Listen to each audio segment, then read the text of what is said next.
In this video, I'm going to show you how to connect Phantom Wallet to DEX Screener. It's going to be a full guide video. So open up your Phantom Wallet now, right? Click on the search. Come on here, type in DEX Screener, right? So this is the screener, click on it. Click on this open. Wait for it to gradually load up, right? So once this has opened up now, just wait for it to load up fully, right?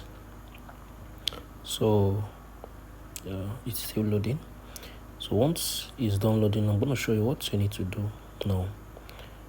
So these are the tokens, these are the meme coins that are currently here now. So there's a whole lot of them here.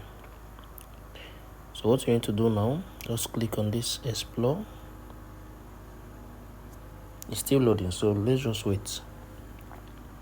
Let's wait for it to open up. So yeah, so just click on this explore right now. You're gonna see sign in, click on it. If you click on this sign in, you're gonna click on the connect wallet. Right from there, you're gonna be able to connect your Phantom wallet to DEX Screener. If you find this video, share your thoughts below in the comment section. Thank you all for watching through. I'll see you in the next video.